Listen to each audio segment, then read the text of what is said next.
Hello बच्चों, आप लोग कैसे हो? बढ़िया हो? तो हम शुरू कर रहे हैं एसएससी जीडी का सेट नंबर 3 या परीक्षा का जो अंतिम समय है, योद्धा सीरीज। कौन सी सीरीज है मेरे दोस्त? योद्धा सीरीज।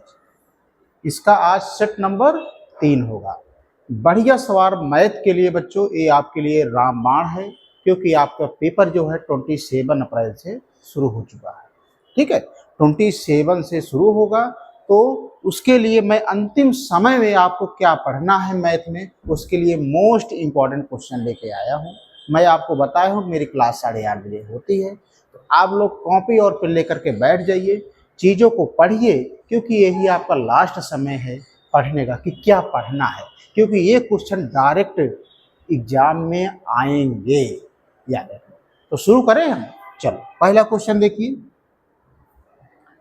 ये पहला क्वेश्चन देखिए।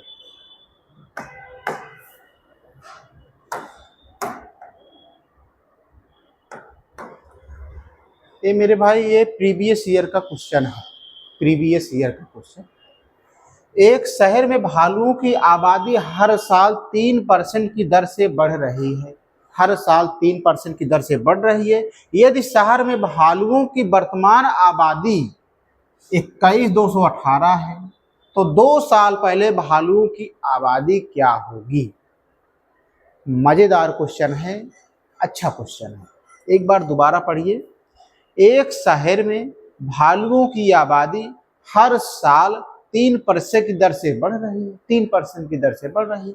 यदि शहर में भालुओं की वर्तमान आबादी 21,218 हो, तो 2 साल पहले भालुओं की आबादी क्या होगी? तो बताओ बच्चों लोग, क्या होगी 2 साल बाद? बच्चों, जब भी कहे, एक ट्रिक समझ लीजिए, जब भी कहे 2 साल पहले आबादी अब बढ़ रही है, 2 साल पहले आबादी बढ़ रही है, तो वहां पे आप सक्सेसिव का फार्मूला लगा दीजिएगा। सक्सेसिव फार्मूला का मतलब क्या होता है? a plus B plus A B बटे 100। एक कब लगाओगे? जब कहे 2 वर्ष पहले, पहले शब्द आ जाए। तो मेरे भाई ए का मान कितना दिया है? 3%। बी का मान भी 3% होगा, प्लस 3 गुणे 3, भाई ए बी का मान 3 गुणे 3 रख दो, बटे 100। 3 3 6 प्लस 3 त्रिका 9 बटे 100। भाग दोगे मेरे भाई 0.09, ये टोटल जोड़ोगे तो 6.09। ठीक है, कितना आ गया मेरे दोस्त? 6.09। लेकिन ये परसेंटेज में बढ़ रही है, तो टोटल कितना हो जाएगा? 100 प्लस 6.09, तो क्या हो जाएगा? 106.09, क्योंकि आप 100 में जोड़ दोगे, 100 में आप जोड़ दोगे। अब देखो, यह वर्तमानवादी 2118, तो आप 21,218 में क्या करोगे? इससे भाग दोगे 106.09 और गुणे आप 100, पूरा गुणे 100। ठीक है, देखो मेरे दोस्त, यहां पे दशमलव हटाओ, 2 जीरो बढ़ा दो, ये दुगुना बार जाएगा। ठीक है, 1 2 3 4, 2 लिख के 4 जीरो, यही हमारा आंसर आ गया। किसी बच्चों को कोई दिक्कत, कोई समस्या बताइए? कोई दिक्कत है आप लोगों को? दोबारा देखिए। जब भी कहे 2 साल पहले आबादी कितनी है, तो a plus B plus A B बटे 100। ठीक है, तो आप इसको निकाल करके यहाँ पे पा गए 6.09। ठीक है, तो 100 प्लस 6.09 जोड़ दोगे। अब किस पे निकालना है? 21,218 भालुओं की वर्तमान आबादी कितना है? इतना है। तो वर्तमान पे नई आबादी कितना बढ़ी है? गुणे 100। सरल कर लोगे तो आ जाएगा 20,000। Option D is right answer. Option D is right answer. ठीक है, चले आगे। चलो,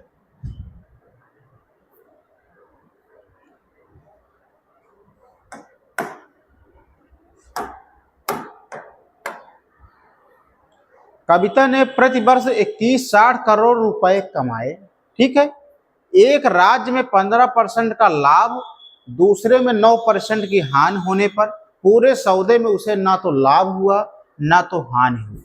प्रत्येक पंखे का क्रय मूल्य ज्ञात करो। बच्चा लोग, इसमें आप मैं एक ट्रिक समझा रहा हूं। जब भी कहे ना तो लाभ हुआ ना तो हानि हुई, ट्रिक समझो पहले। जब कभी भी कहे, जब ना तो लाभ हुआ ना ही हानि हुई, ठीक है, तो आप क्या करोगे? जब ना तो लाभ हुआ ना तो हानि हुई, तब आप क्या करोगे? तो कौन सा फार्मूला लगाओगे? देखो, तो पहले संख्या ध्यान से समझना, गुणे पहला वाला अनुपात कितना है? 15% लाभ। दूसरी संख्या, ठीक है, जब लाभ ना तो लाभ हुआ है ना तो हानि हुआ, गुणे दूसरा परसेंट, हानि वाला कितना है? 9%, ठीक है। तो परसेंटेज से परसेंटेज कट गया, तो पहले संख्या बटे दूसरी संख्या बराबर अनुपात निकालना चाहेंगे तो क्या हो जाएगा? 9/15 के। तो 3 तिरिक्का 9, 3 पचे 15। तो इस तरह से पहले और सेकंड का अनुपात क्या हो गया? 3/5।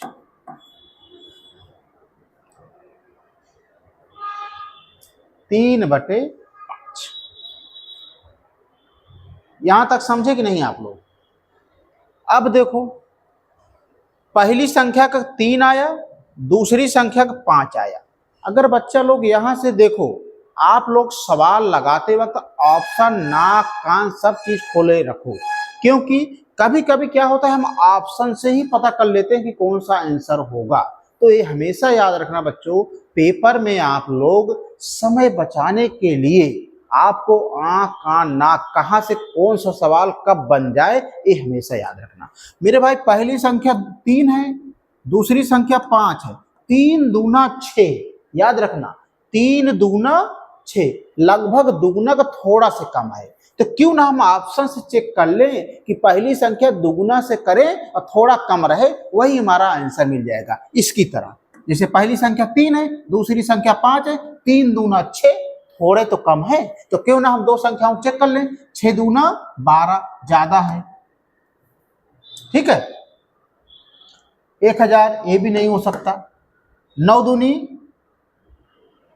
18 ये भी नहीं हो सकता। 8 दूना 16 ये भी नहीं हो सकता। हमें लग रहा है कौन सी संख्या होगी? 8 दूना 16।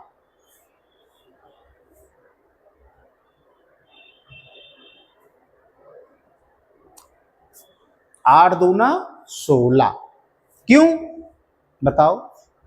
ये लगभग पास में है। ये क्या है? लगभग पास में है भाई। 8 दूनी 16 थोड़े से कम है। जैसे 3 दूना 6 कितना कम है? 1 कम है। तो 8 दूनी 16 लगभग थोड़ा से कम है। तो option D is right answer.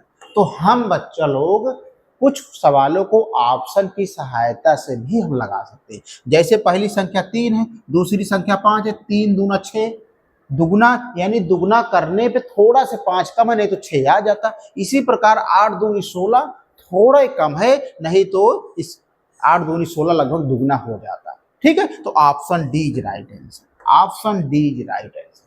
किसी बच्चों को कोई समस्या? तो बच्चा लोग ऐसा नहीं है कि आप बेसिक्स ही लगाओ। बच्चा लोग जब तक आप लोग स्मार्ट ट्रिक नहीं सीखोगे, समझ लो कि आप समय का बचत नहीं कर पाओगे और आपका समय वेस्ट हो जाएगा। आप पूरा क्वेश्चन आप अटेम्प्ट नहीं कर पाओगे। तो यहाँ पे देखो, जैसे समय की बचत हुई, 3 दूना 6 थोड़ा सा कम है दुगुना में, तो यहाँ पे हम ऑप्शन में संख्याओं की सहायता देख ली कि कौन पास में दुगुना करने पे थोड़ा सा कम है। तो option D is right answer. ठीक है, आगे बढ़े। चल, ये वाला क्वेश्चन देखिए।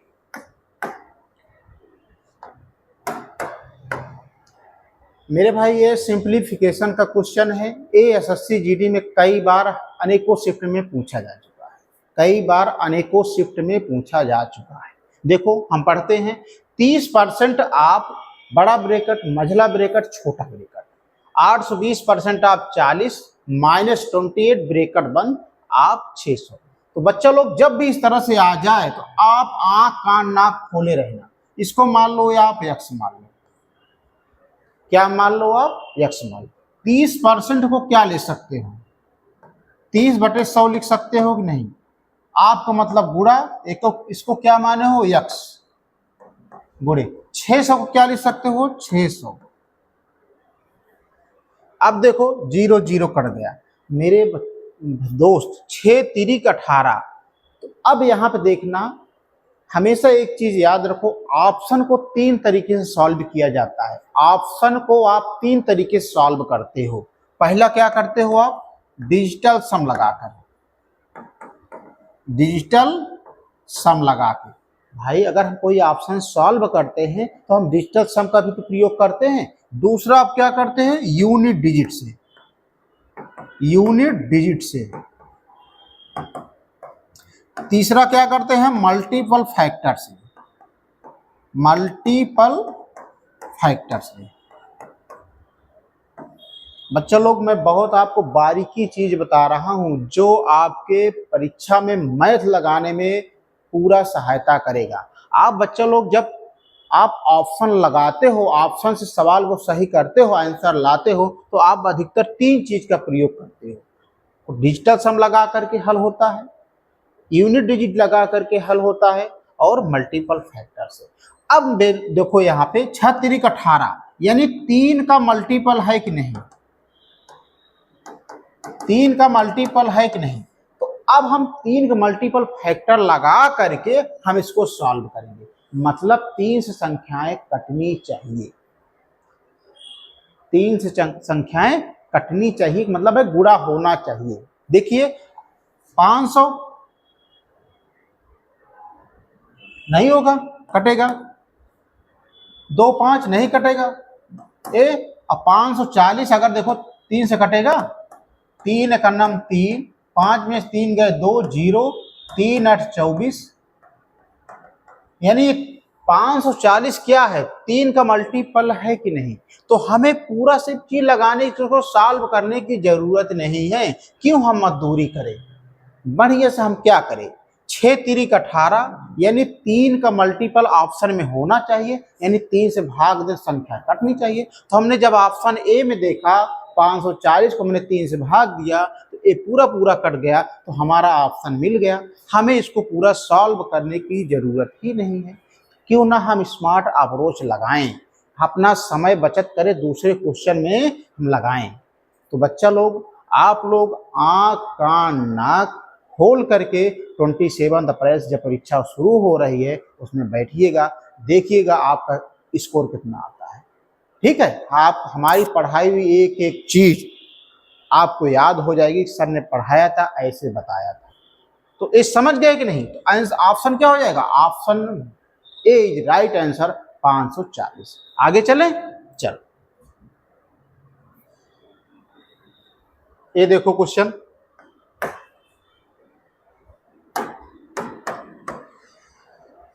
30 मीटर लंबी और 20 मीटर चौड़ाई वाले एक आयताकार खेत के चारों कोनों पर 4 गायें बांधी हुई हैं। ठीक है?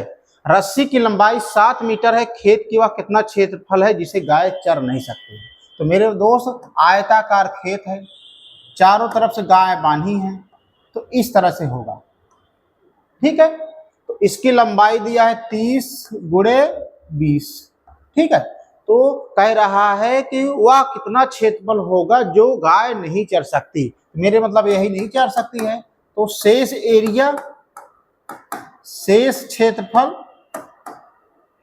जो गाय नहीं चर सकती हैं। तो मेरे भाई जब 1 2 3 4, जब 4 कोण जुटेंगे तो क्या बनेगा? वृत्त बनेगा। इसका मतलब क्या हुआ?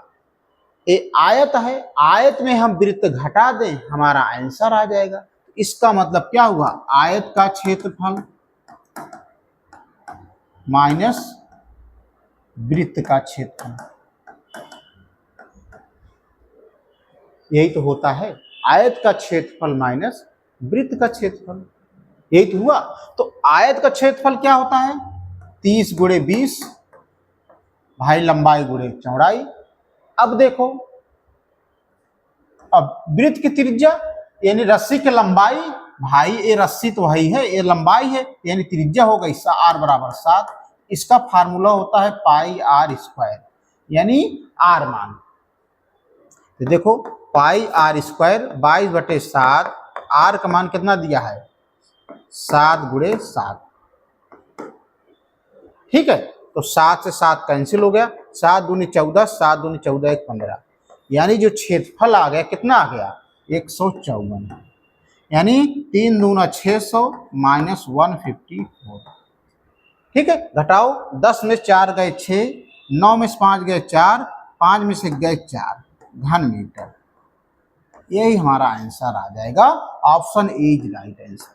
मेरे कहने का मतलब ये है कि शेष क्षेत्रफल जो गायें चर गई हैं कैसे निकालोगे? ये पूरा आयत है, आयत में वृत्त घटा दो, क्योंकि चारों तरफ ये जोड़ोगे तो वृत्त बनेगा। तो आयत का क्षेत्रफल माइनस वृत्त का क्षेत्रफल। आयत का सूत्र क्या होता है? क्षेत्रफल लंबाई गुणे चौड़ाई। तो लंबाई 30 है गुणे 20 माइनस वृत्त का क्षेत्रफल क्या होता है? पाई r स्क्वायर। इसका मान जब मैंने निकाला तो आ गया 154, यानी 600 माइनस 154 बराबर 446 घन मीटर। यह क्वेश्चन बहुत इंपॉर्टेंट है, आप नोट कर लेना अपने दिमाग में। ठीक है, आगे बढ़ें। चलो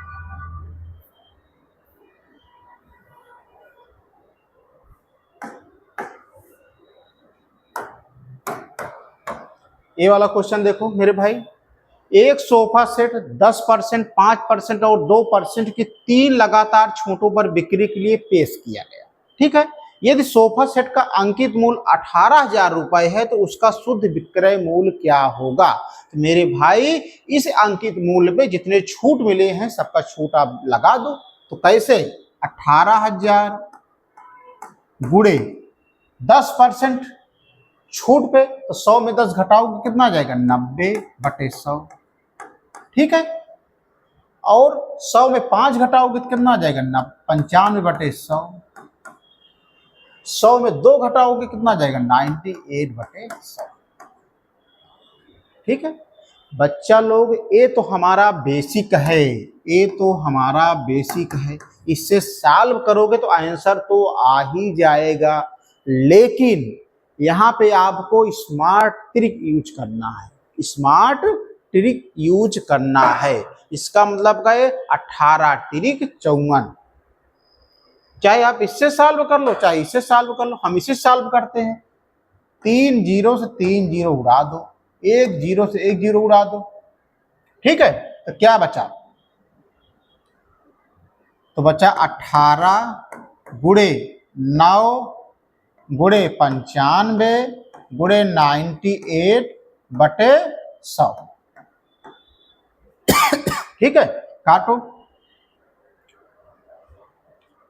5 दूना 10 जीरो, 5 51 5, 5 9 45। ठीक है, 2 दहम्मा 2 चौक 8, 2 9 18। ठीक है, 2 पंचे 10, 2 9 18। तो ऊपर क्या बचा? 9 गुणे 9 गुणे 19 गुणे 49 बटे क्या बचा नीचे? 5। अब मेरे भाई यहाँ पे क्या करोगे? अब यहाँ पे आप क्या करोगे बताओ?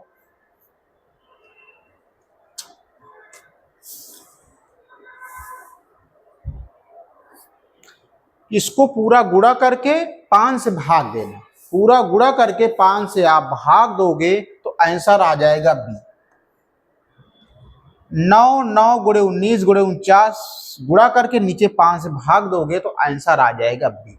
लेकिन इतना बड़ा गुणा करोगे तो आपका समय वेस्ट हो जाएगा। तो यहाँ पे आप स्मार्ट अप्रोच लगाओ। स्मार्ट अप्रोच मतलब 18 किससे कटेगा?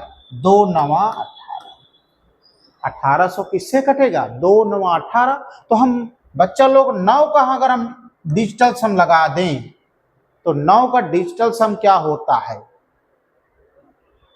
बताइए? यानी टोटल संख्याओं का योग 9 से कटना चाहिए। तो देखो 6 1 7 2 9 कट गया, ए 9 कट गया, 8 2 10, ए नहीं कटेगा। कैसे करता है?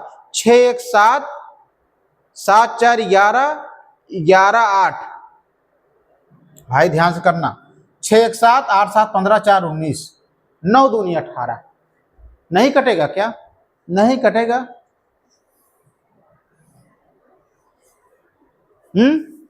5 1 6 8 से 14 2 16 2 18। कुछ नहीं करना है, आप इसको गुणा करके इसको कर लेना, लगभग आ जाएगा option B right answer. Option कहीं कहीं डिजिटल सब नहीं लगाना चाहिए, अगर नहीं कट रहा है तो आप डायरेक्ट आप बेसिक से कर सकते हैं। ठीक है, आगे चलें। चलो, तो इस समझ पाए कि नहीं बेसिक? बेसिक क्या हो? 18,000 सबका छूट कर दो, 90/100, 95/100 और 98/100। तो सिंपल सा सवाल है, बस आपको थोड़ा कैलकुलेशन करना है इसमें बस। ठीक है,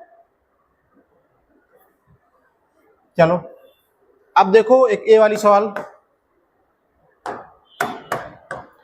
0.25, 2.08 और 8.1 का एचसीएफ क्या होगा, यानी मासापा क्या होगा? तो मेरे भाई सबसे पहले अगर दिया है, पॉइंट में दिया है, तो आप सबसे पहले इसको भिन्न में बनाओगे। क्या करोगे?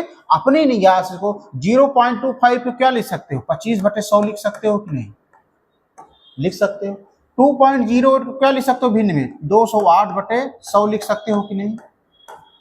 8.1 को क्या लिख सकते हो? 81/10 लिख सकते हो कि नहीं? अब रविंदर कह रहे हैं सर ये कैसे 100 लिख दिया? मेरे भाई 2.08 है, इसको लिख सकते हो 208, दशमलव बाद कितना अंक है? 2, 100 लिख दो। इस तरह से मिल लीजिए। अब देखो यहाँ पे यह है, तो अभिन्न का एचसीएफ कैसे निकालते हैं? तो देखो एक कंसेप्ट होता है जिसे एचसीएफ निकालना है, A/B C/D E/F का है, तो इसको निकालना है एचसीएफ इसका। तो एचसीएफ हो जाएगा केवल ACE का, और नीचे वाले के एलसीएम हो जाएगा किसका? BDF। इस तरह से यदि एचसीएफ पूछे भिन्न में तो इस तरह से हम यूज करेंगे। मतलब यहाँ पे एचसीएफ क्या हो जाएगा? एचसीएफ हो जाएगा मेरे भाई 25, 208 और 81, इसका एचसीएफ निकालना है। और नीचे क्या निकालना है? एलसीएम। इसका 100, इसका 100, ए वाला 100 और 10 का। ठीक है, अब मेरे भाई देखो एचसीएफ 25, 208, 81 कोई मिल नहीं रही है संख्या। तो जब कोई ना संख्या मिले तो क्या हो जाएगा? 1 हो जाएगी। और एलसीएम 100, 100, 10, 100, 100, 10 का एलसीएम निकालोगे तो आ जाएगा 100। ठीक है, अब 1 में 100 से भाग दो, 0.01, यही हमारा आंसर आ जाएगा। कौन सा ऑप्शन सही है? Option a is right answer. तो मैं आपको बेसिक समझा दिया हूं, बेसिक ऐसे है, आप इस तरह से सॉल्व कर लोगे, आप 1 नंबर पा जाओगे। चीजें क्लियर हुई कि नहीं? ईमानदारी से बताना। बच्चा लोग यूट्यूब को सब्सक्राइब, लाइक आपका काम है, मेरा काम है आपको अच्छे से अच्छे कमेंट करना। तो बच्चा लोग अगर वीडियो पसंद आ रही हो तो वीडियो को लाइक और सब्सक्राइब जरूर कर दीजिएगा, दूसरे बच्चों को भी शेयर कर देगा, जिससे वो भी इसका फायदा उठा सके। हम आप लोगों को इतना मेहनत से पढ़ाते हैं, क्वेश्चन एनालिसिस करके ले आते हैं, सारे इंपॉर्टेंट क्वेश्चन पढ़ाता हूँ। तो आप लोगों को तो बस केवल एक करना है, थंब दे दीजिए, लाइक कर दीजिए और सब्सक्राइब कर दीजिए। ठीक है, क्वेश्चन नंबर अगला देखो।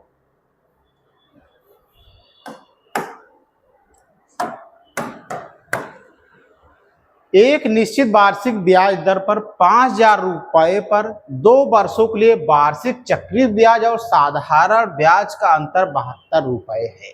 तो वार्षिक ब्याज दर क्या है? बच्चा लोग जब कभी भी पूछे चक्रीय ब्याज और साधारण ब्याज के बीच का अंतर, वो भी 2 वर्ष के लिए, तो इसका सिंपल से एक फार्मूला होता है, डिफरेंस बराबर P ब्रैकेट में R/100 का स्क्वायर। ये 2 वर्ष के लिए चक्रवृद्धि ब्याज और साधारण ब्याज के बीच का अंतर का फार्मूला है। ठीक है, डिफरेंस बराबर P ब्रैकेट में R/100 का स्क्वायर। अब डिफरेंस कितना है इसका? 72 है, तो हम यहाँ पे क्या पुट कर दिए? 72। P कितना है? मूलधन 5,000, R स्क्वायर 100 का स्क्वायर क्या होगा, 4 जीरो हो जाएगा। ठीक है, अब सरल करो चीजें, 3 जीरो कट गई, 5 दूना 10, तो क्या बचा हमारा 72 बचा, आर स्क्वायर बटे नीचे 2 बचा, तिर्यक मल्टीप्लाई करोगे 2 ये गुणा जाएगा 144, क्या हो जाएगा, एक में आर से गुणा करोगे आर स्क्वायर बराबर 144 के, तो आर बराबर क्या हो जाएगा, ए वर्गमूल ए स्क्वायर इधर जाएगा तो वर्ग बन जाएगा 144। अब इसका वर्गमूल क्या होता है 12, तो 12% हमारा आंसर आ जाएगा।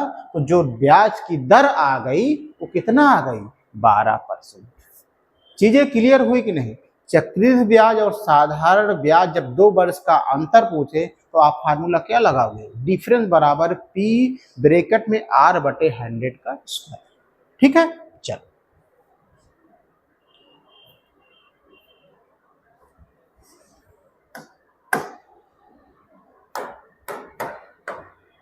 दो बाल्टियां हैं, दूध और पानी क्रमशः उसमें भरा है 4:1 और 7:2 के अनुपात में भरे हैं। यदि इन मिश्रणों को 1:5 के अनुपात में मिलाया जाए तो परिणामी मिश्रण पानी और दूध का अनुपात क्या होगा। बच्चा लोग जब भी इस तरह से पूछे तो आप एलिगेशन मेथड लगा दो। तो सबसे पहले 2 बाल्टियों में दूध और पानी का अनुपात कितना दिया है मेरे भाई, 4:1 दिया है, और दूसरा कितना दिया है 7:1, यही तो दिया है। अब इनको दोनों को जोड़ लो तो 4 1 5, 7 2 9, यही तो जोड़ लो।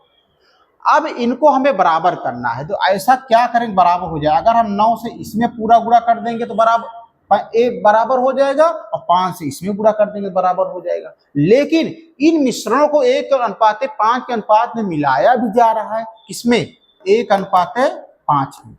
इसको हम क्या ले सकते हैं 1/5, अर्थात हम इसमें 1 से गुणा कर देंगे, हम इसमें 5 से गुणा कर देंगे। तो गुणा करो, 1 में 9 से गुणा करोगे 9, 5 में 5 से गुणा करोगे 25। अब देखो, अब गुणा करो, 9 चौक 36, 9 91 9। ठीक है, अब गुणा करो, 25 सत्ते 175, 25 दूना 50। ठीक है, जोड़ो, 6 5 11, 7 3 10, 11 1 1 2, 50 9 59। तो हमारा जो अनुपात निकल के आया, कह रहा पानी और दूध का अनुपात क्या होगा, तो 211:59, यही हमारा आंसर आ जाएगा। Option C is right answer. अब रविंदर कह रहे हैं कि सर आपने 1:5 से गुणा क्यों कर दिया। मेरे दोस्त, ये मिश्रण है, मिश्रण का अनुपात क्या दिया 1:5 दिया है, तो उसको हम लिख सकते हैं 1/5, अर्थात पहले वाले अनुपात में हम 1 से गुणा करेंगे, दूसरे वाले अनुपात में हम 5 से गुणा करेंगे। पानी पानी वाले में गुणा करेंगे, दूध दूध वाले में। ठीक है, ये समझ पाए कि नहीं। अगर आप इसको बेसिक से लगाते तो आपका समय 2 मिनट बर्बाद होता, अब आप इसको 40 सेकंड में आप सॉल्व कर लीजिए। समझ पाए कि नहीं, आगे बढ़े।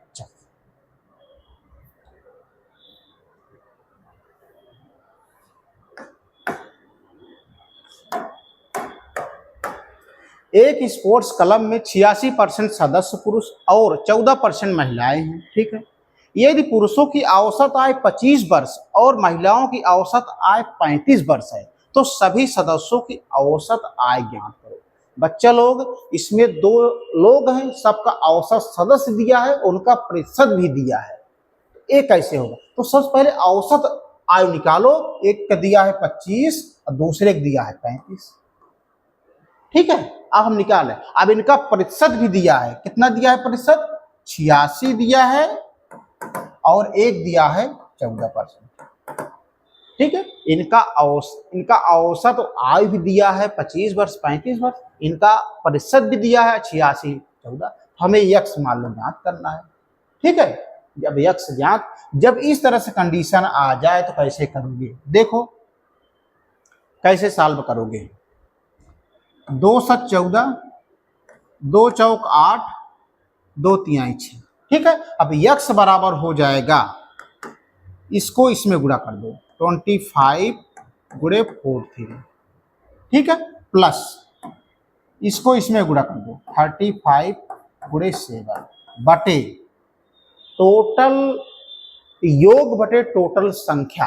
टोटल संख्या क्या है 43 पर 47। हम यहाँ पे ज्ञात कर रहे हैं कि टोटल औसत आयु बराबर होगा टोटल योग बटे टोटल संख्या। टोटल संख्या ए हो जाएगी। ठीक है, जब इसको पूरा गुणा करके सॉल्व करोगे 1320 आ जाएगी और 43 20 50। 0 0 काट दोगे, 5 दूना 10, कितना बचा 5 छंग 30 भाई 132 में 5 से गुणा कर लो, 5 दूना 10, 5 छंग 30, 5 चौक 20, यानी आ गया 26.4। यही हमारा आंसर आ जाएगा, option B is right answer. किसी बच्चों को कोई दिक्कत नहीं होनी चाहिए।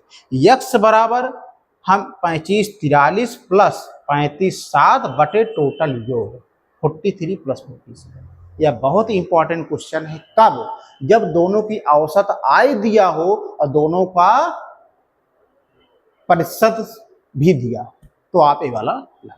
आगे बढ़े, चल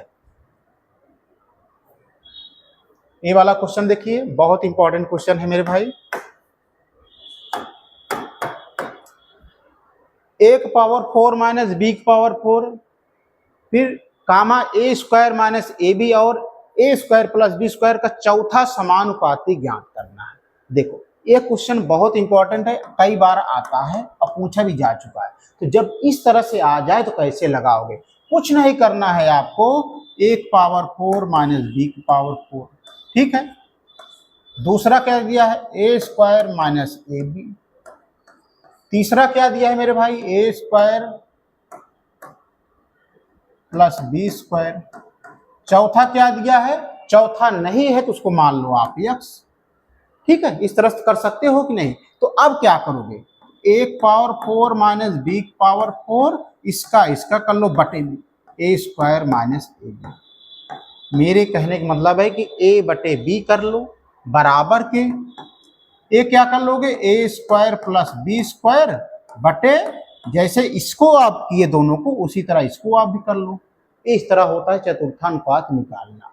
चाहे यहाँ पे एक्स होता तब भी आप बटे कर लेते, चाहे यहाँ पे होता चाहे यहाँ होता, कोई दिक्कत नहीं आती, आपका आंसर आ जाता। ठीक है, अब इसको ए स्क्वायर प्लस फार्मूले में लिख सकते हो कि नहीं, ए स्क्वायर माइनस बी स्क्वायर, इस लिख सकते हो ए स्क्वायर प्लस बी स्क्वायर। भाई जब 1 पावर 4 माइनस बी पावर 4 को आप गुणनखंड करोगे तो ए आएगा।